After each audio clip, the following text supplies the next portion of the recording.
back to another edition of Inside Great Lakes Sailing. My name is Greg Normand, your host. Well, we get a chance to spend some time this week with Marcus Lynch, the new high performance director for U.S. Sailing. He's also the U.S. Olympic coach, kind of taking over where Paul Kayard left off. We didn't talk about the lawsuit. I want to be clear about that between U.S. Sailing and America One, and we left that on the table because that'll be figured out in the courts. And we wanted to get his perspective. He was hired in January off the German national team. Had great success with both the German and the English team. He's also an international professional sailor, and he's had experiences with F-18s and NACRAs and all kinds of boats. And I think a really good choice after you listen to some time with him and discuss just what he sees. He's obviously going through the trials this week in Miami. We talked to him right after some of the races today. Some of the finals are tomorrow. I think he'll give you some insight to what the international program looks like. And I think it'll be a really good opportunity to talk to him. Second person we're going to get a chance to spend some time with, as always, for our third tip. Wally Cross is going to come aboard with System Sailing, and Wally's going to kind of explain what you should be doing at this point in the season before we get a chance to move out to a new boat, and I think that's kind of important. We also wanted to take some time and explain what we're going to try and do this summer. We know we've done, for the most part, Zoom interviews, which is easy. You can do them from your front room, and we have a chance to have a conversation, but in order to try to maybe build some readership, you can like and subscribe, and you can do all those kinds of things. But we're going to try and get out on the water a little bit this year. And I thought for a bucket list opportunity, my 70th birthday is in June, we would decide to take some races on. Well, one of the first races we're going to be involved in is the Mills race, and we're going to be able to have that opportunity thanks to all the guys down in Ohio. It's the 100th Mills race, and we're going to participate with Reliance, which is my 30-foot O'Day. We will bring you all of the insight with that. We're going to end up with some relatives on the boat, and more importantly, 2 more guys that are turning 70 in the year 2024. So it's kind of a bucket list. It'll be an interesting role because none of us have ever really raced, but it'll be fun to see what it might look like to for the beginner to take a chance at it. The second part of the race is we're going to add a second race to it. We're going to do the Queen's Cup, which is after the Mills race. Eric Weinza from Usual Suspects has been nice enough to give us an opportunity to ride aboard his boat across Lake Michigan. The Queen's Cup goes this year from Milwaukee, as it always does, from South Shore Yacht Club, and it's going to South Haven this year. Now, what's cool about that is the GL52 is one of those boats that you guys get a chance to look at when you're at the Port Huron race. Get a chance to see that in relatively short order when we're coming across the lake at probably 20 knots if there's a fast speed. So, Eric, we appreciate that. We've done, I think, a pretty good job of covering the GL fleet in the summer. Now we're going to get a firsthand view of it. And then we're going to go all the way up in the first part of July. We're going to go all the way up and spend some time with Keith Stauber, who is arguably the nicest man in sailing. And we're going to end up spending some time for the Bayfield week, and we're going to jump aboard his J35 called Papa Gaucho. We were supposed to do the Trans-Superior last year. We couldn't quite get to that, but we're going to make sure that we do that race. And we're going to kind of have some fun with it and do a bit of a documentary and see what fun happens with it. Part of the reason we're going to do the race is that we originally thought we would end up trying to do the Bayview to Mackinac race. We interviewed Charlie Tross last week, the chairman, and we asked if we could have, since this show is free and we don't make any money, we don't have any commercial sponsors, we thought we would ask Bayview if they could help us a little bit with the entry fee, which is sizable. And to outfit the boat and to get all the licenses, we could put a dollar or two towards it. But again, as a guy that's almost retired, we thought we would take a sort of a different approach. So in the effort of doing that, we talked to a couple of guys, and their committee made the decision that they didn't really want to do that, and that's fine. That's certainly their choice. So we'll do some other races. The point of interesting that I found that kind of set me off on the other 3, and I'm being a little sarcastic at this point, and I hope you don't get mad, but it's kind of funny. Last week during Charlie Tross' interview, I mentioned the race. It was the 100th Mackinac. Well, it turns out on the logo it says 100, as you can see. And then the follow-up, I was told it's the 100th running of the race, but actually the only 99th race. So first of all, for the guys that do the PR for the race, I'll apologize and we'll make that correction on that case. The second is I'm not supposed to consider it the Bayview 100th Mac or the Mackinac or the Bayview's annual race or the Port Huron Mackinac race. I am supposed to say the 100th Bayview, and I'm looking down so I don't screw it up, the 100th Bayview Mackinac race presented by National Fleet Services. Interesting. So I didn't use the entire corporate sponsorship, and I understand how important sponsorship is to National sponsors for these kinds of races. They want the publicity, but I don't necessarily adhere to the national media factor because we don't sell advertising. It's kind of a fun thing. So we will, from now on, make sure we refer to, and again, I want to look it up so I don't make it wrong. We will then we'll completely do stories on the MAC. We'll hopefully be on the island for the race. But, and I shouldn't say the race, I should say, in fact, the Bayview Mackinac race presented by the National Fleet Services.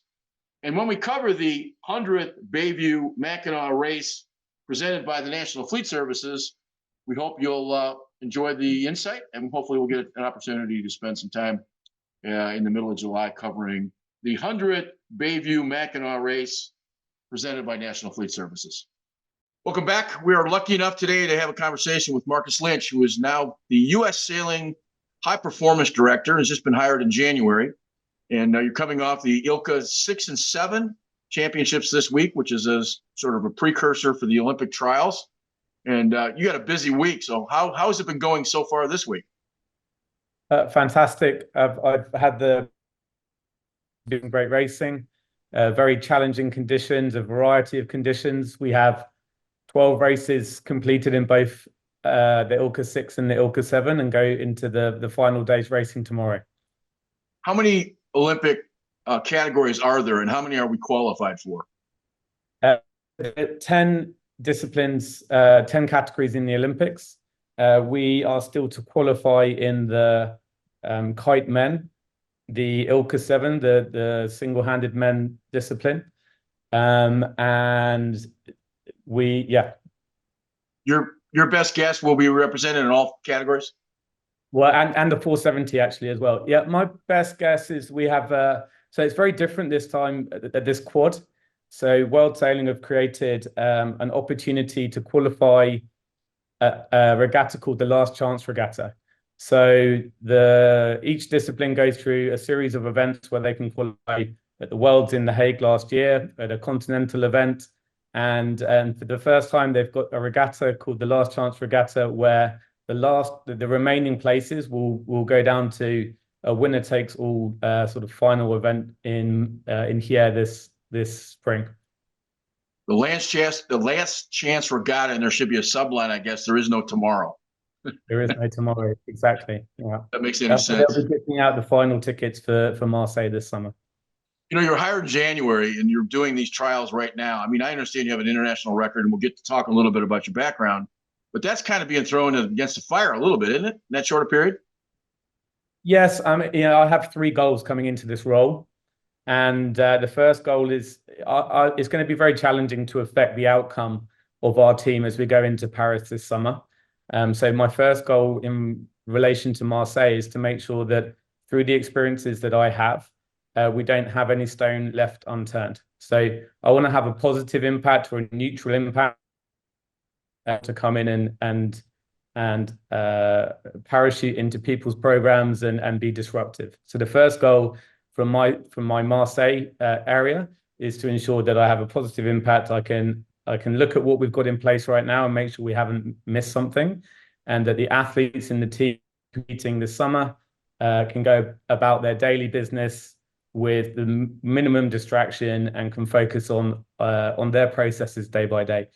So in terms of coming in, yes, the trials are all in place. This is something that's happened before my time. I'm just trying to understand the lay of the land.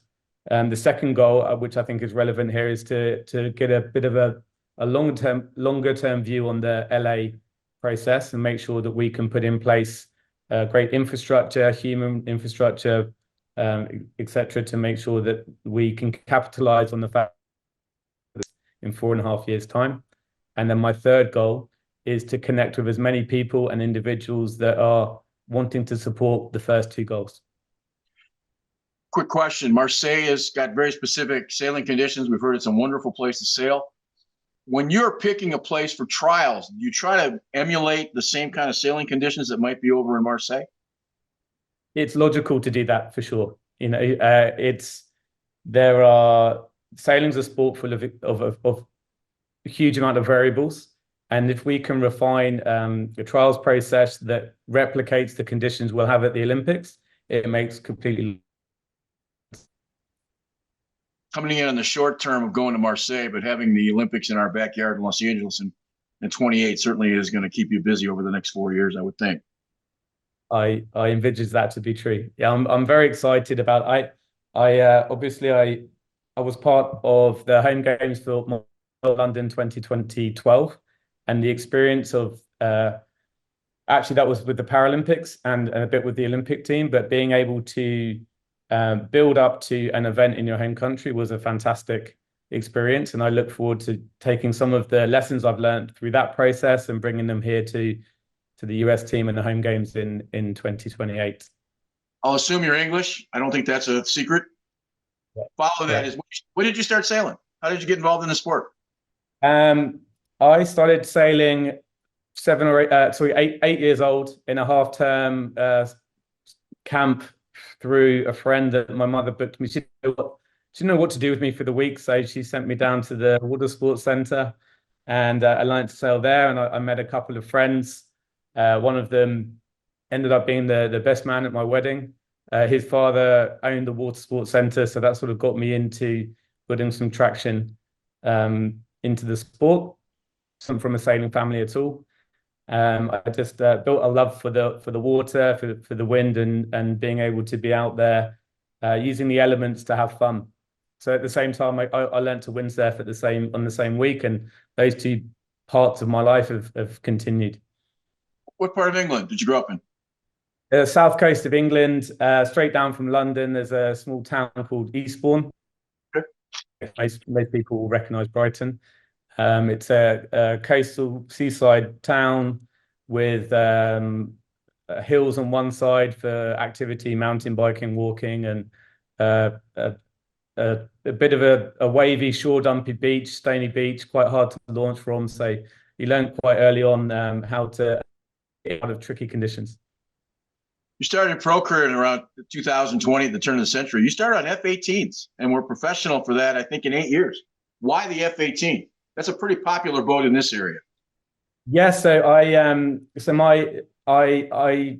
became more competitive in. If I wind back a little bit, I was club sailing as a child, learned to love club racing, and got into youth racing in what's now the Ilka 6, was the laser radial back then. And at around 17 years old, I had the opportunity to go down the catamaran multi-hull route. So I got drafted in. I wasn't going to be tall enough for an Ilka 7. And I had an opportunity to go down to it was the Hobie 16 at the time, actually, and with a British team. And I got through that first year in the multi-hull, and then an opportunity arose for me to join the Tornado program, which was a pit class for many years. And the Tornado program got me into the F-18 class. And back then the Formula 18 it's still very popular now, but back then the Formula 18 was huge. There was many pro teams. We're all sailing for different manufacturers at the time, and very enjoyable part of my career. We were Rob Wilson and I were vice world champions 2010, I think it was, if I remember correctly. And Rob's gone on to do some fantastic things. He's the coach of the America's Cup with Ben. And so, yeah, a really enjoyable time of my sailing career. For the uneducated, tell us what a tornado is, because I just don't know. It's like a Formula 18. It's 2 foot longer, and it's 20 foot long, and it's 10 foot wide. So it's more of we used to call it the limousine of catamaran sailing.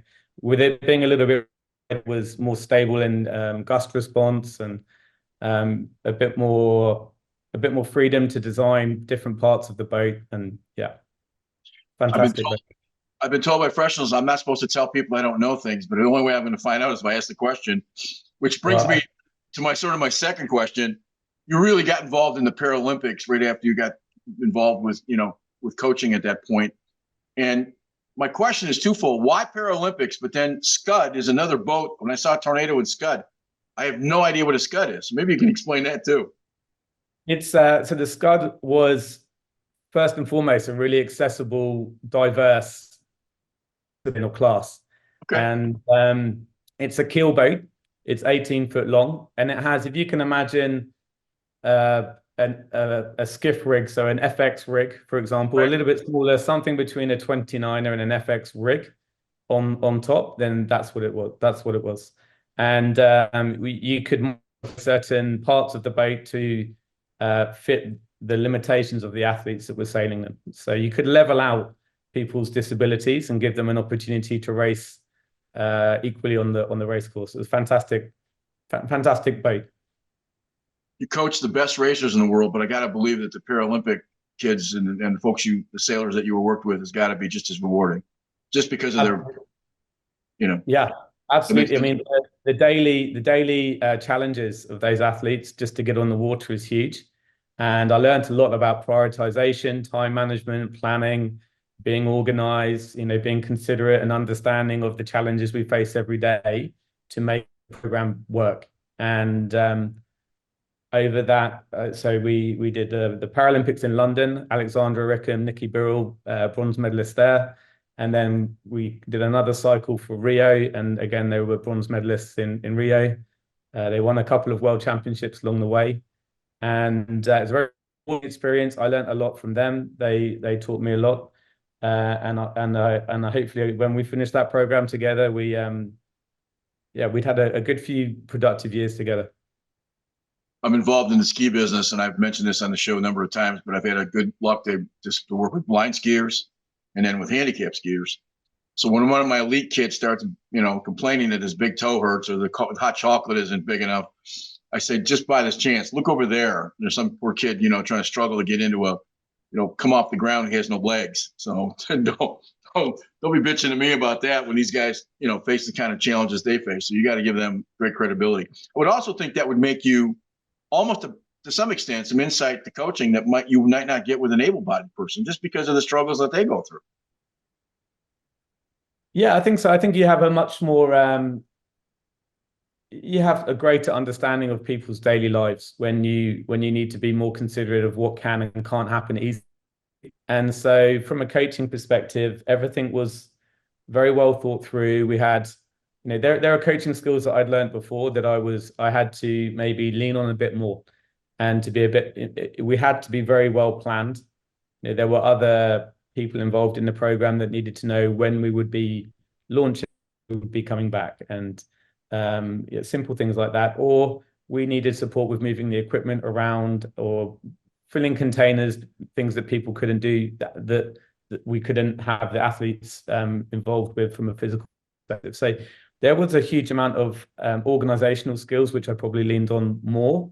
And as I went into the Olympic coaching world, I continued to sort of dip into that toolbox of coaching skills when and where needed. And so, yeah, I think it was a fantastic experience. And the people, the wider team around me coaching the other disciplines, I learned a lot from those coaches and the support team that was integrated. At the British team, it was integrated from across the whole Olympic and Paralympic program. Obviously, the British program to the German program, we had great success. Number of medal winners, sort of rebuilt that program, which is, I'm guessing, why you got on the radar for U.S. sailing. And when you look at what you're looking at, what do you see here, and why did you want to come here? It's a fantastic question. So I have I have a passion to support people in achieving their goals and their dreams. And when I went to work for the German team, I had an opportunity to work as a performance coach for the NACRA 17 for the full 7 years, and for the last 5 years as the Olympic performance manager, so supporting all the disciplines. And over that time, I was able to be involved in more than just one team's dreams, goals, and aspirations. And I believe that the opportunity to come and join the US sailing team was one that should not come around too often. And I see a huge amount of potential over in the United States. And I wanted to see if I could use my previous experiences to help people in America to achieve those goals. And so I said it's a challenge for me.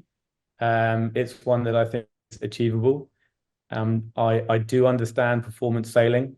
I understand it from a coaching perspective. I understand it from a management perspective. What I don't know yet is I have to try now to understand the situation in America and how I can how the two things come together, where the gap is, what's the difference between an experience before and where we are now. Your performance as an athlete was top notch. You were a world class sailor. You obviously have had disciplines in lasers and F-18s and NACRAs and other kinds of boats. It lends its credibility when you're dealing with this because with 10 different disciplines, I can't imagine all of skills relate to all boats. It's got to be different, right?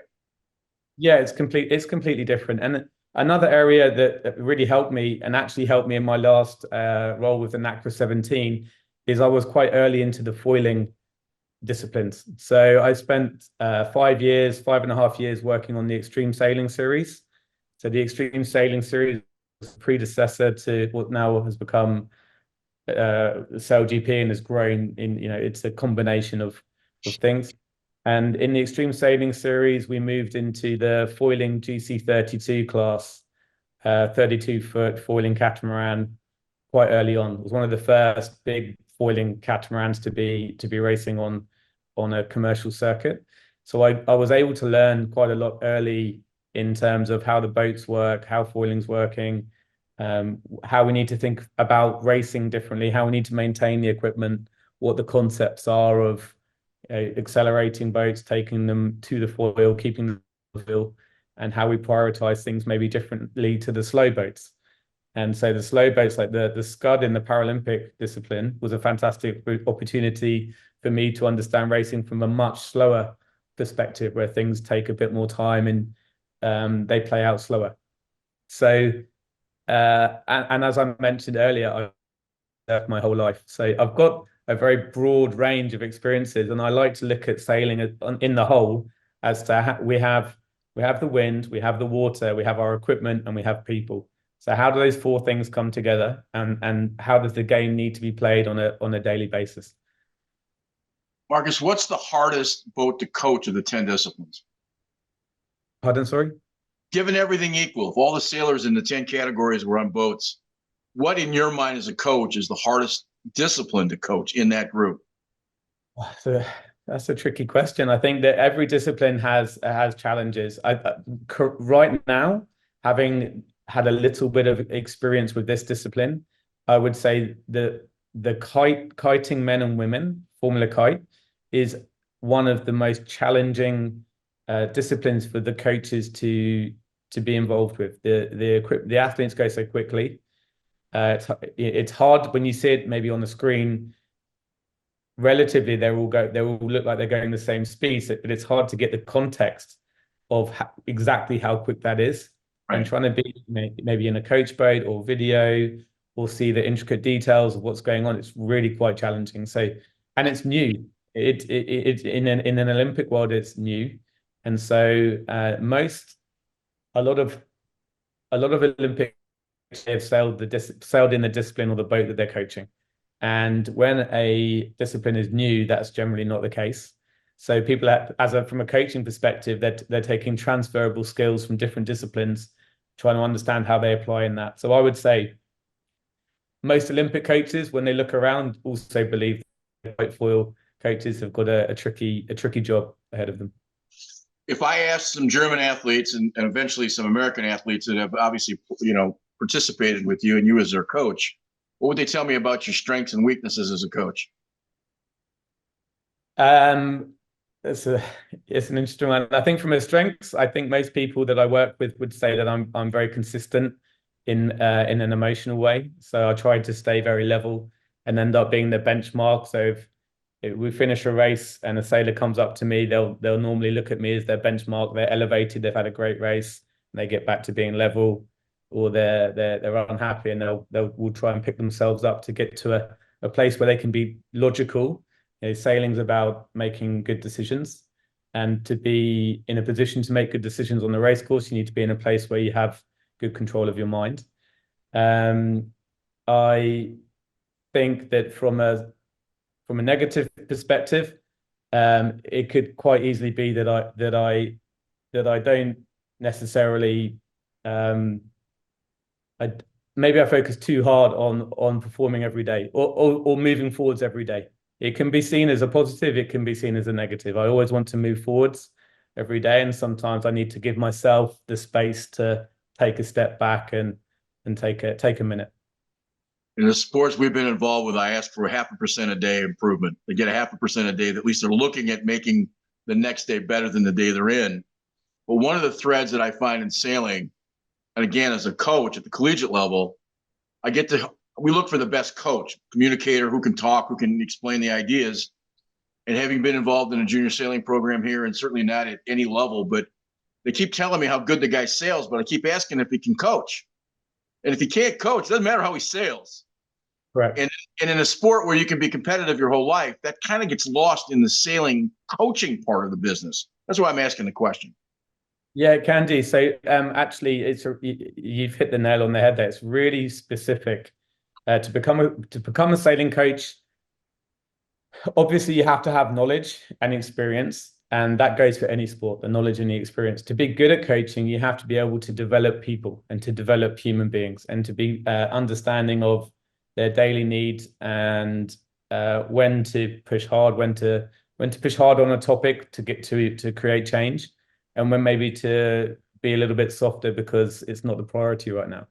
And I was uh, privileged and lucky enough to go through an extensive professional development program back in the UK as I established my coaching career, that helped me to understand how to transfer from being a sailor to a coach. And there are a huge amount of extremely talented sailors who are very good coaches, but still need to take a little bit of time to develop the skills of transferring their knowledge. And I think that it's really important to keep that professional development side of coaching alive. I always ask, before we get into a little bit about the Olympic program, like to ask this question. If sailing was not the profession, what would be the second road traveled? What would you be doing now if sailing was not a part of it? I'm just always curious about those things. Well, I'd love to have been a professional windsurfer, not racing, just traveling around the world enjoying that. But if you're asking outside of water sports, maybe, then I was always interested in carpentry, actually. Okay. All right. Completely out of I'm no good at carpentry, but as a younger person, that was something that really interested me, the creative side of it. I don't have a man skill in the world, but I can outcook any woman I've ever met. So it's all relative to what you. And I'm a 6'1", 230-pound former college football player. Nobody's ever called me a sissy because I cook. So I get that, and I appreciate the answer. I was wondering about the other road might have been traveled because there's been some really interesting interviews. We found out from Peter Eisler that he'd actually gotten his degree in college in meteorology, and he said Right. he never broadcast that because he didn't want his competitors to know that he might have a head up on knowing the weather more than they did, and he graduated from an Ivy League school. Right. And it turned out the 5 or 6 guys that we interviewed that were sort of his level and his peer level didn't know that he had a meteorological degree. So I thought that was kind of interesting. Just a quick sequitur. You're coming into a situation where you're hired during a lawsuit between U.S. Sailing and America One, and we're not going to have any conversation with that. We'll let the courts work that out. I just want to make sure that the audience knows that I didn't bring you on for that discussion, and that's for another group of people another time. So I appreciate that. But I do want to talk briefly about the American program, the Olympic program. And when you're looking at it now, having a little bit involved, any thoughts? And I say that because should we not be better at what we're doing as a sport, number one? And doesn't that translate? Opportunity usually translates with money. How do we go from where we are in your mind? And I'm sure this is a conversation you've had with everybody, including Alan Osfield. Where do we go from where we are to where we want to be? And what kind of road is that? I got to believe that's a really tough road. Yeah, I think it's definitely a topic that I've had a few discussions about, and one that I've thought about day in, day out for a number of weeks now. And the first thing is, I think it's really important to understand and define internationally, what does it actually take to win in the 10 disciplines? Each one is different. So the size of the athlete, the agility of the athlete, the knowledge that they need, the amount of equipment they require. Some athletes are in a two-person scenario, and so every discipline is different. But defining what it actually takes to win from an international perspective is the first thing. To be really clear about what's the benchmark. And you can do that. You can look across every discipline and understand there are some where there's a dominant athlete, there's some where there's a dominant nation, and trying to gather the information about what makes them that way. And then the second part is to establish where we are in relation in each of those disciplines, where we are relative to that. Now, if we're not at the top, then there's going to be a gap. And the gap is the space where opportunity sits. And in order to rise, we need to understand what is the process to shrink that gap in each discipline, and how long will it take. And so that's my mindset and approach. And I'm in the process of trying to evaluate where we are now in relation to the world-class standard in each discipline. In terms of how you do that, and you've touched on it already, we're a knowledge-based sport. There's a huge amount of variables. Things change every day. And I think it's important that we establish a coaching and support staff team that have, one, the knowledge and experience, and two, the ability to develop that knowledge and transfer it to our team members. Put those two things together, and we have a process to shrink the gap and to bring the team forwards internationally. You have a local team right now in the 49er, Liam Walls, and a kid that he sails with from Cleveland. And I know we have the show and our yacht club has done money to raise with him. I know working with Olympic skiers, they're much more prepared financially by the national organization than what sailors are. I think we certainly have to do a better job, and this is a personal opinion. I think we have to do a better job of supporting those guys who can make those kinds of decisions, because you can't sail full time if hours in the boat are required. At the same time, working at McDonald's on the weekend and try and work through, because at some point you got to sleep. And right. I think that becomes the linchpin. Is that fair? Because the rest of the world's done a better job of supporting their programs. Yeah, I think that there are two elements. Like program support you can split it into, you can cut your cake in many different ways. And ultimately the financial side of things is really important. Without finance, we can't do many things. But the most important part of the process is having the support staff and the knowledge delivered. There's a reason to be part of the team, which is more than money. And right. That's where you can build your team culture. That's where you can build your environment where you have a world-class learning opportunity for people. And then obviously, as we tick off those boxes and more finances available, getting that to the athletes to ensure that they can focus on a performance lifestyle, which doesn't include having to do many different things, but they can focus on developing themselves as a human to be the correct composition for the boat or the discipline that they're in, and that they can rest and recover and get back in on their equipment for training for their next organized training opportunity. That should be the focus. And I think that nations have the opportunity to do those two things. One is develop the people, and two is fund them so that they can focus on that development at the countries that have been successful. Some of them are big countries, some of them are very small and focus on one or two disciplines and do it very, very well. And I think it's about finding the right way to move forwards with the resources that we have, and then grow it over time as resources become more available. I'll put you on the spot. You look at our ability to get to be respectable at the highest levels of sailing in the world. You see it years, or you see it decades? It depends on the people involved and how long the athletes want to campaign. So it's a tricky question, because when you have a group of athletes that see themselves doing 2 or 3 Olympic campaigns from this point, then they are the team. And then the support staff and the coaching and the management around them are, you can look at it like the analogy of a train station. You know, the athletes come through the train station. And if we're there and we're static and they're on their career moving forwards, the longer that they stay at the station, the more that we work together as a team and the more that people develop. If everybody gets on one train and leaves, then we're having to start again.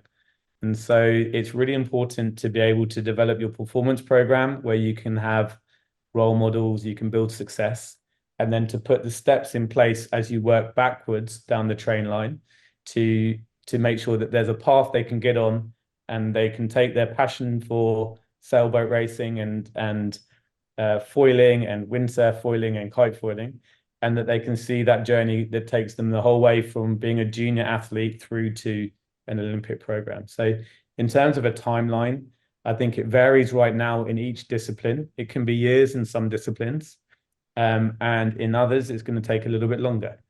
But ultimately, you have to start with a goal in mind, and the goal is to do that, to try and create a system that is connected the whole way through. It's what I've experienced before, and I believe it works. But it's very hard to create performance in a short period of time across 10 disciplines if Right. you're not currently in that zone. When you watch the kids in this week, when you watch the sailors in this group, are you encouraged by what you see as talent? Absolutely. Yeah, I think there's a huge amount, like I said earlier, there's a huge amount of potential. And I can see some great performances out on the race course. And I can also see some areas where we can make some improvement. But that's natural. You see that in every discipline, in every team. But it's exciting for me to sort of already have some ideas about what we can do to facilitate improved performance. You've been to the Olympics. You obviously were in Rio, and you've had this. You have this great knowledge because you've been there. But I got to think that also helps when you've had that opportunity where maybe others haven't. Yeah, so so it was London and Rio was Paralympics for me, and that was a great experience, and I learned a lot from those two events. And then Tokyo was my first Olympics as a coach and team manager, performance manager, and it was an interesting one because we had a lot of COVID protocols in place for Tokyo, which made it probably more challenging than normal. So I feel like I have some good knowledge and experiences to pass on to the athletes, especially those that will be attending their first Olympics in Paris, Marseille this summer. Last couple of questions, and they're kind of unrelated to the Olympics. In getting involved in junior sailing here in the United States and specifically the Detroit area, we have a thing in other sports called, sandlot, simply meaning kids that take a boat out and just go sail. When I watch junior programs from 9 a.m. until 3 o'clock, using the 101 program, they're always disciplined. They never get a chance. They don't spend a lot of time in boats just messing around, so to speak. Right. How do you, as a 7, 8, 10, or 12-year-old, learn a sport when there's always a guy with a big power boat next to you telling you which way to go and how to do it? John Pierce and I have had this conversation. At some point, in order to get champions, you have to have numbers of kids to build into a champion. There has to be a funnel. My question is, why aren't we in this country, and do they in other parts of the world, Germany certainly, and some of the parts of Australia, New Zealand, from what we've talked about is that they spend a lot of time in boats just sailing and enjoying it. And we seem not to do that here. Do you see that as an important part of learning and building the numbers?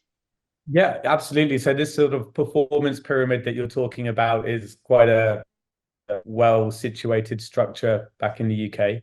I have two daughters, sort of 8 and 10 years old, getting into the sport as we are now, and there's a lot. And actually, I one section of my career, sort of before, as I was sailing, I funded my own sort of tornado program. I did a lot of coaching on the weekends and tried to get involved in as many different little projects as I could. And I had the opportunity over a sort of a 10-year period to work at club development level, regional coaching level, national junior squad and national youth squad.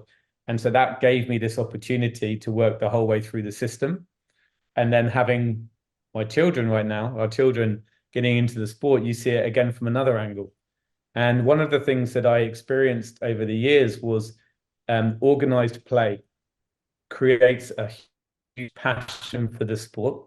And one of the goals should be to create a lifetime passion and association with the sport, because that's how we build a sustainable foundation.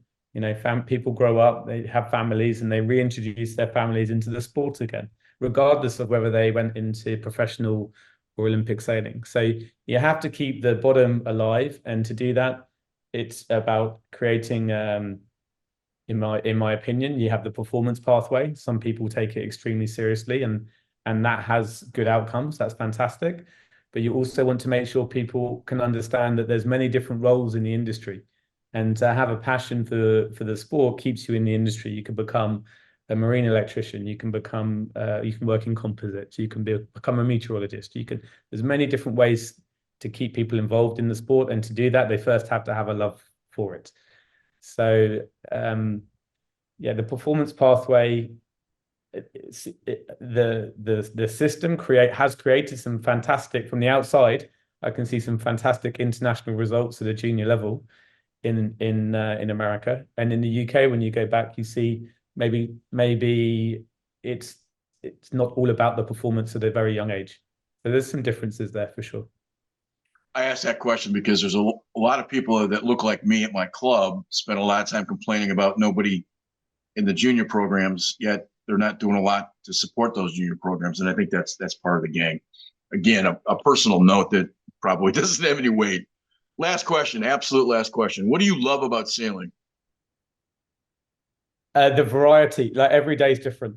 And I within Olympic sailing, I love the diversity of the disciplines. Now you go from watching someone kite foil in 6 knots of wind, it's incredible. And then you go across and you see the 49ers in a big swell in 20 knots, just keeping the thing upright and ripping. And across all the disciplines, I think it's the diversity of the sport and how interesting and different it is day to day. How much time coaching? How much time sailing do you actually get out just as a hobby for you? It's not a good percentage. Exactly. Yeah. Exactly. Well, listen, I think I just can't tell you how much I appreciate you taking the time. I know it's a busy week with Ilka and everything else going on. So the best of luck this summer. Certainly the best of luck coming to America and joining U.S. Sailing. And I think they hit a home run bringing you here. I think the future looks bright. So appreciate your time and have a great summer. Appreciate it. Nice to meet you. Thank you.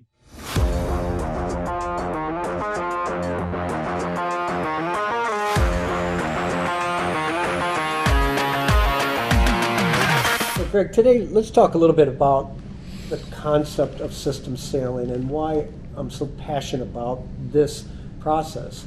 One thing I learned as I aged, and probably even before I thought I was getting old, is that I can't remember much without writing it down. And maybe you might agree with me on that, but so I have to write everything down so I can remember it. So most important, I need to write down what and why the boat is going fast at a particular time. What are the settings? So any boat I get on, I was just at the St. Pete New this past weekend, I have to mark things down. So the first thing I'll do is I'll put down a number strip for the Genoa hire, the jib leads, anything that moves has to have a number and a reference. And then what I'll do is I'll bring down these little orange squares and then just rip off a slice and put it on a piece of rope like that, so I know exactly how that mark lines up with a particular number. And if that number represents something that needs to be recorded, I write it down in my wet notes. And then afterwards, we get together with the team and we review the wet notes, review our settings, and then that becomes part of your system. So that's just the nuts and bolts of system sailing. Writing it down, recording it, remembering it, and evaluating it, and making changes if you think it should be better for the future. The obvious question is that aren't there different sailing conditions? Aren't there different wind conditions? Or does it work in every situation once you've set the point? No, that's a great question because there's so many different conditions. I mean, I categorize them in needing power, perfect power, and too much power, but the envelope's wide open. Wave heights are different, wind speeds are different. So this is why it's so important that you have references so that you know maybe in light air that your jib is going to trim at 4. But maybe as the wind picks up, a better trim setting might be at 6 or 8. Or if it's wavy, it's going to be back down to 3. So all those settings matter relative to wind speed and wave height. And then most important, your performance. How you going? You need to be honest about your performance. Are we sailing fast and high, fast and low, low and slow, whatever the case is, writing that information down and then evaluating and figuring out how to make a small change that you can record is the premise of system sailing. I understand that would help racers, obviously. Why would I be interested if I was a cruiser? Same reason, because more important than anything, when you're cruising your boat, you want to be confident, or you want to surely elude confidence to your guests and so forth. So if you knew where your Genoa trim, lead-wise, sheet tension-wise, in a particular wind condition, that would be helpful. But even better, if the wind picks up and you know you have to roll or reef it, well, most likely that lead needs to go to a different position as well. It'd be nice to know that before that came a problem. So having those settings for different wind speeds as a cruiser is just as important as a racer, maybe not in terms of the ultimate performance against another boat, but surely to the performance of your own standards of having a good time on your boat. It's kind of sailing by painting by numbers, watercolors by numbers to some extent. It gives you sort of the boundaries from which to work instead of just guessing. Again, that's how my brain works. My brain has to look at everything numerically, even though I don't ignore the artistic side, the right side of the brain. I don't ignore that because I think there's a balance or a blend between the two. You have to still have that gut feel or that intuition or that understanding that maybe this might happen. But when that does happen, I need to know why numerically. So that's from weather information, numbers, from sail shape numbers, from sail setting numbers, all that I try to put together and make sense out of it so that the next time I go on the race course, I feel a little bit more at ease with the decisions I make. It also makes more consistency, I would think. The goal, consistency. It's great to win a race, but it's not so good to lose or get dead last the next race. But what's really good is if you can have a 3, a 4, a 2, a 5, a 1, that consistent upper group score wins regattas. Some sailors are talked about having the touch. They just seem to know what to do at that right moment. Is sailing a learned art, or is it more of a technical understanding of how things work? Yeah, great question. I think it's a combination of all of that.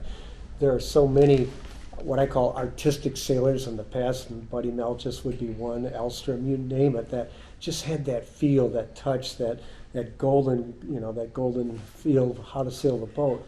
But I think as sailing advanced and became more technical, numbers became equally important. And I think you find the sailors today that are at the highest level in professional sailing, they've got big books, diaries, numbers on everything they've remembered from the last regatta and how it could apply to the next regatta.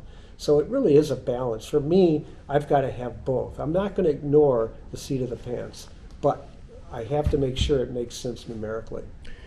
And looking at the highest levels, I know from personal experience at Sail GP, those wings can be adjusted, and it turns out there are 24 hydraulic adjustments on those wings. They can be adjusted as much as 1/8 of an inch. And you don't think much about that 1/8 of an inch, but at the speeds they're going, it translates to a lot as they're moving farther down the course. But there are 991 positions that they can set those wings for all kinds of areas, which is exactly the point. There's nothing artistic about it. It's numbers, and it's crunching the algorithms to make sure that they're in perfect condition every time. Absolutely, and I know they have ways of recording all that information, so when they get back to the dock from their coaches to the team on shore, they'll look at all that, analyze all that information, and say, hey, maybe this adjustment, whatever the case may be, they'll make some slight changes, so just to make sure that they're just a little bit better or have a little bit more confidence next time going out. But for sure, they're using numbers in that type of sailing, as in the America's Cup or any level of that sport. Oracle provides SailGP with their information. Obviously, Larry Ellison backs the racing. They will tell you that they can come up with 1.5 million bits of information to the tactician a second, but they essentially come up with 3 areas of information that they send that's usable to those tacticians. But their computers crunch that. This is sort of a cheap man's, if you will, data process to be able to be consistent in putting the boat in a good place without having to guess. That was my goal. My goal was to focus on that sailor that does it for fun, that has a nice job, family, enjoys going out on the evening, sails the boat, but doesn't have the time to put in the sport. Maybe we do, or we have in the past, but just wants to go with his buddies, his friends, and have a good experience. That's what system sailing was aimed for, to give him or her the opportunity to have a better sailing experience each time they go out because of what they learned the last time they were sailing. We're now in tip 3. We're obviously inside. We're sitting at your desk. Obviously, it's nice out. We're getting close to the season starting. So in front of you, I see all of this information that's provided. So if we were looking at purchasing a sailing systems process, what would I be using it for at this point, waiting for the season to open? Well, the first thing you'd be doing this time of the season is making that list. We touched a bit on it before, but just sitting down with that piece of paper and what 5 things can I do to my boat this year, right now, to make it better than last year? And that's where you need to be honest. What are those things? Are they sails? Are they work on the bottom? Is it running rigging? What are the physical things we can do to make the boat a little bit better than it was last year? And then this is also a great time to have that crew meeting just to make sure that everybody's on the same page, that has the same enthusiasm you do to not only have a good time but to win. Because the fact is if you do well, everybody has a good time. It's okay to say, yeah, we're going to have a good time no matter what, but we're all kind of human and competitive. We know having a good experience on the race course makes it more enjoyable. We're going to work our way through the sailing system, and when we eventually get outside, we're going to be some obviously tips and those kinds of things. What does the system cost? And then the second part of that question would be, if I'm just going to use your system, and I'm put a numerical value on it if you can, am I going to be 12% better, 15% better? Have you thought about those numbers?